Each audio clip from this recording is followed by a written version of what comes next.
Happy Tuesday to all my common knowledge watchers, listeners, viewers, fans. Fans? That's maybe a little strong. We'll see. It is our 42nd episode of rating cards for Pauper, whatever the hell I'd call this series. And we'll start off with the first one, as we always do. It is Sporoloth Ancient. It's 3 and double green for a 4/4 fungus creature. At the beginning of your upkeep, put a spore counter on this creature. And creatures you control have removed 2 spore counters from this creature. Create a 1/1 green sapperling creature token. Originally from Future Sight. Man, I do love Future Sight quite a bit.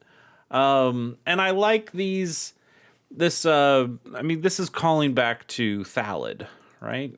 Thalids. I like calling them Thalids because it sounds like salad. But where's just my normal guy? My normal guy. Let's see the real one. That's my boy. That's my boy right there. These guys are also commons, and I wouldn't say they're particularly good. I mean, they're not terrible. A 1/1 that eventually makes more 1/1s. So the idea was, hey, what if you had a Thallid, but it was better, stronger at least. Maybe not better, but it's stronger. So we've got a 4/4 here. Costs you 5 mana. It does the same thing as a Thallid, but it also, although I think the other one, the Thallid is 3, wasn't it? Oh, now I've got to go 3. Yeah, remove 3 spore counters. So this makes all your Thallids even better. I wonder, has there ever been... I'm sure somebody's tried to make a Thallid / spore counter making sapperlings Pauper deck, but I haven't seen it. Will I be the first one to do it? That's kind of doubtful, but I do like this guy. I think he's fun. I like all these guys, and I like the idea that if you did have a way of giving other creatures spore counters, that this guy is able to turn all of those creatures into potential Thallid-like creatures and more efficient Thallid-like creatures. But that's an extremely narrow thing to do, and I would say it's not necessarily a very effective thing to do in Pauper. This is probably, it is extremely slow for this format, which you'd think a format of all commons would be on the slower side, and it's slower than Modern, I guess, but it is not always slower than something like Standard. We're dealing with cards from Magic's entire history. We're dealing with Brainstorm. We're dealing with Lightning Bolt.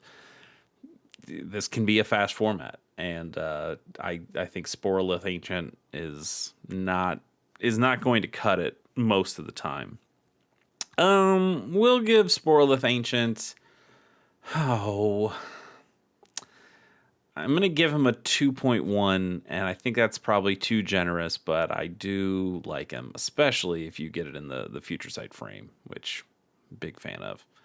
All right, let's keep going. Next up on the list is, Summon Chocomog. It's 2 and a white for an enchantment creature, Saga Bird Moogle. So this is a saga. I think this might be our first saga that we have covered on the channel so far. Sagas are enchantments that you put time or lore counters on, not time counters. You put lore counters on, and they get a lore counter after each draw step. So, as it says here, as this saga enters and after your draw step, add a lore counter, sacrifice it after step 4. Or for any saga, it'll be after the last step. Or sometimes they'll have a last step that flips them over and transforms them into something else. Lots of different things you can do with sagas. I think sagas are pretty cool. But this one specifically on chapters 1, 2, 3, and 4 of this saga, they all have the same one. It's Stampede. Other creatures you control get +1/+0 until end of turn. And this is also a creature because they kind of tried to get the Final Fantasy summon idea that they're out for a limited time, but they do something really powerful and then they go away. So this is also a 3/3 creature while it is on the board. Now it does have summoning sickness like any other creature does, so it can't attack the first turn it comes down. and when you put your 4th lore counter on it, it gets sacrificed, so you won't be able to attack with it on the 4th turn it's out either. So you really only get 2 turns to attack with this guy. But still, it's a saga that is also a creature. It's a decently healthy body. A 3/3 for 3 mana is not terrible, and he's got this kind of. I mean, it's not really a battle cry effect because it's just always there. This guy doesn't have to attack to get the extra point of power on all your other creatures. Again, he doesn't give it to himself. But it is still a pretty useful card. I know people were trying this out in more white weenie kind of lists. With I think they were taking out like the militia buglers and trying out this guy instead. I know my friend has a mono white deck, and I bought him 4 copies of this card just so he had those to maybe play around with. He's played it a little bit, but he plays his other decks more often than white weenie anymore. But still, I've seen this card do decent work. I think actually, honestly, this being a creature might be a little bit more to its detriment than you might think, because you can kill a creature, and then you're not getting that effect on all the other turns, whereas something like a normal saga enchantment, a non-creature saga enchantment, would still be giving those things, unless you had enchantment removal, which is, I would say, less common than creature removal in Pauper. Point is, I think this is a pretty solid card.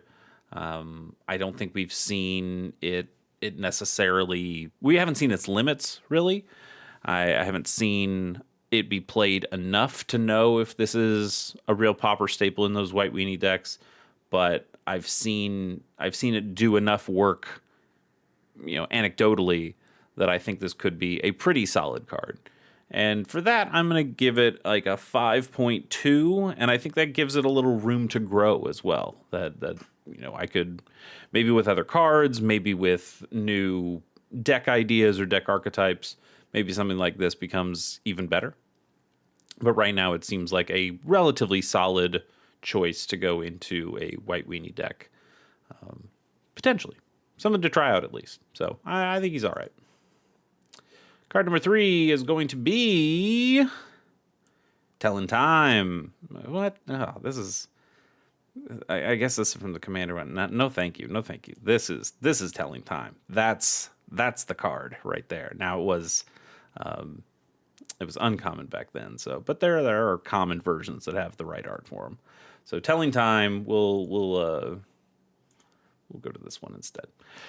Telling Time is 1 and a blue for an instant. You look at the top 3 cards of your library. You put one of those cards into your hand, one on the top of your library, and one on the bottom of your library. I think Telling Time is an extremely good card that is powered out of Pauper at this point. There are just so many good blue instants that give you some form of card selection or just card advantage, and they're just better than this, either because they only cost 1 mana, or they give you more cards to deal with, or they allow you to shuffle your library. And Telling Time just ends up being a card on the outside looking in. And I think that is a real bummer, because I think this is a great card. I love this card quite a bit. I've played it in a lot of decks, especially in Ravnica, when I was playing big time. So yeah, as a Pauper card, I think it just doesn't quite make the cut, but it's a real good card, and it's really close. If you cut out 4 or 5 incredible blue cantrip style effects, I think Telling Time could go into a deck and it would be almost as effective as those other cards. But the fact that this is Pauper, all of those cards are extremely cheap and easy to get a hold of. You just don't need Telling Time. Man, that makes me so sad to say something like that. Telling Time's such a good card. I'm gonna give this a good score, but like right outside of Pauper playability. I'm gonna give this like a 4.7. And man, I feel real bad not giving it at least a 5. I think Telling Time rules. Let's keep going before I make myself even sadder. Gurmag Nightwatch is this is our first one of these too. This is a these are the two Brid cards, right? This is 2 or a black, 2 or a green, and 2 or a blue. So you could pay just Sultai for this, black, green, blue. You could pay just 6 generic mana for this, or you could pay some combination of the 2 mana and the color pips for any of those.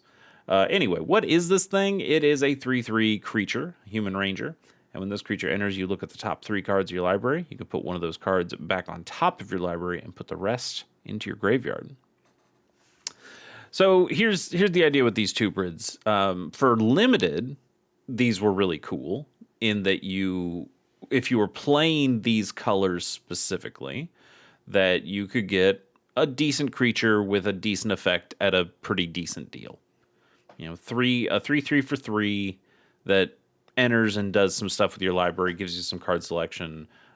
Potentially, if you're in Sultai, you probably have some kind of graveyard thing going on, so it could potentially kind of give you 2 cards in that way. They're in your graveyard, but you can do stuff with them there. So it was pretty good there. And then if you're still playing Sultai and you're missing one of your colors, or you're playing Abzan and you're only in green black or green black white, but you could potentially still play this for 4 mana. And it's not a terrible card for 4 mana. That's okay. Now, if you're only playing one of these colors, you're paying 5 mana for it. You're the 4 generics, and then 1 color, let's say black on this one. So if you play 4 and a black for this creature, is that okay? Well, it's not great. And then if you're playing this just solely off generic mana, you're actually getting a real bad deal, but it is still something you could cast.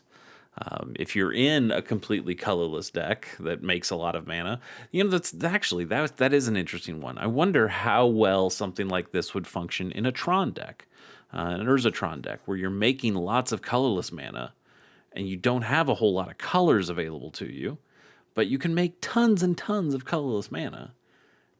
Maybe these guys are okay there. I haven't tried that. I do have an Urza Tron deck. It's mono green. But could something like this fit in there? Maybe it could. This one in particular, I don't think is amazing. It's a vanilla creature once it's out there, and the effect is only kind of okay, I suppose. If it put the card in your hand, maybe we'd be talking a little bit more. But I like the idea of some of these 2 Brid style cards, and I don't know. Yeah, I could see a function. I do kind of. I think at the end of this session where I'm recording some of these, I'm gonna go look up all the rest of the 2 Brid guys and see if any one of them might work decently well in a Tron style deck where you can make all that colors mana. This one I will give a 3 to, not a 3.2, a 3. I will give it a 3. That's what I'm trying to say. And we will continue moving on to Scare Tactics. It's a single black for an instant. Creatures you control get +1/+0 until end of turn. So it's kind of like the Chokomog, except, you only do it once, but you only pay for it once. You only pay 1 mana instead of 3. That's okay. I mean, the problem is, how wide does black go? It can go kind of wide. There's mono black sacrifice decks that are putting lots of creatures out on the table and then letting them all die. You could, because this is an instant, you could do something where you attack with all of those and you give them all a boost, and then you sacrifice whichever ones get blocked, or sacrifice any ones that are definitely going to die. It's okay. It's okay. I think you can probably do something a little better with your mana than this. But I don't think it's a bad card at all. It's great art, for sure. Good job, Dieter Lizzie. But, yeah, I think it'd probably just have something a little better each time. Each time you might consider playing this, I think you just have a better card available to you. So let's go ahead and give this a I'm going to give this like a 2.8. Move to the next one. Fiendbinder is 3 and a white for a 3/2 human soldier. When this creature attacks, you tap target creature defending player controls. That is pretty normal as far as Magic cards go. Yeah, we've seen plenty of tappers out there. I like that this one taps for free when you attack. It's all right. I don't mind paying for a tapper if it's like 1 white mana, and tapping the creature down, tapping your own creature down to tap their creature down. That's okay for me. This is nice in that if they only have 1 creature on the board, you're tapping it down, and then this guy is also getting the attack in, so you are potentially doing some decent damage. I'm just never getting excited about these guys. You know, they seem like they're solid limited cards, and then you try to play them in something slightly constructed, and you go, "Oh no, these guys, they barely do what you want them to do. They just get murdered on the field, and they just feel like you spent a lot of mana, 4 mana in this case, and you didn't really get anything out of it." I think he falls a little short. We'll give him a 2.2, I think. Move on to Mistral Charger. This one will be pretty quick. It's 1 and a white for a 2/1 Flying Pegasus. That's all the card does, and in some ways, that's all the card needs to do. It's 2/1 flyer for 2. That's okay. Not in constructed formats, but sometimes you're just going, sure, I could take a 2/1 vanilla flyer. It'll do well. It'll do okay for me. But in Pauper, you just have much better options. We'll give this a 1.4. How we doing? That was our 7th card, I believe. Let's move on to number 8 then, which is Sky Skiff.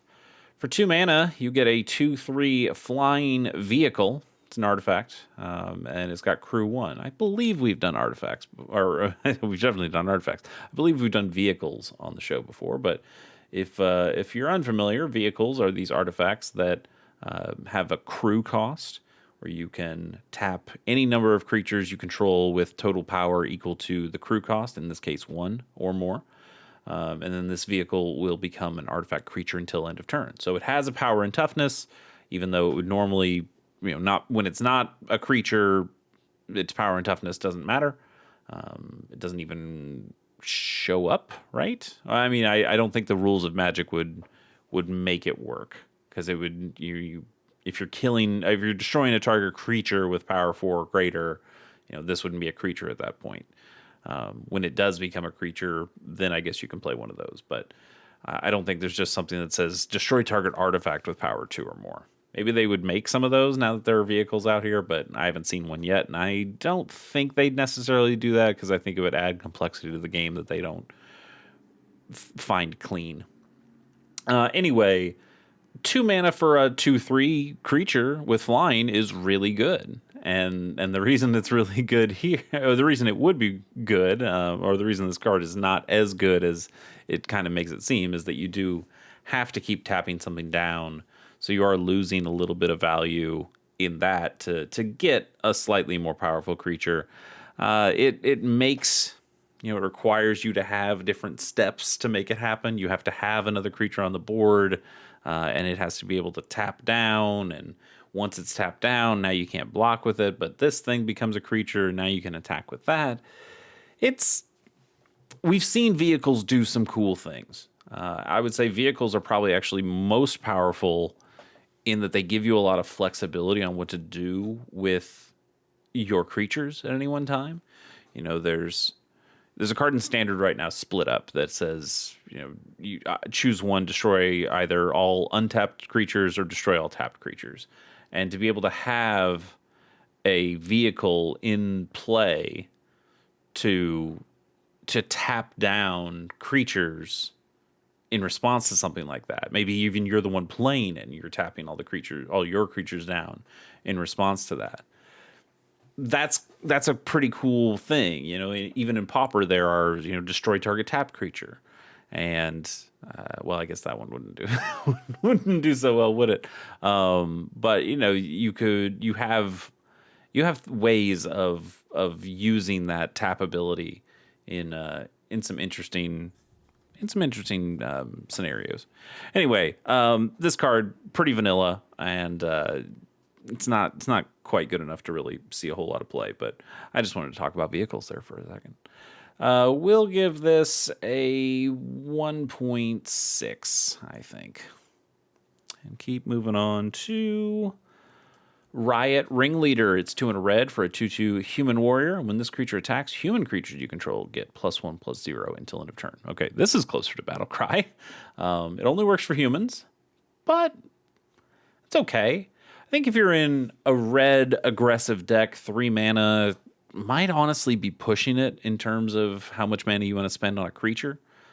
I think you're mostly going to stick to 1 and 2 mana creatures, and then you want to have more mana in your hand to be able to use burn effects or pump effects, or exiling cards, or your like in your synthesizer, experimental synthesizer.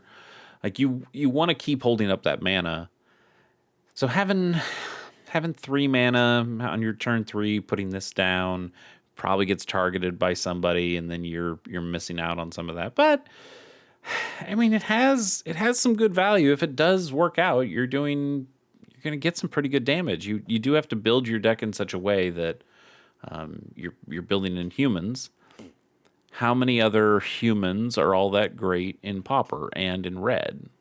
There's some. There's like a Lord of the Rings card that makes 2 humans, and then it gives all your humans haste, I believe. So that's okay.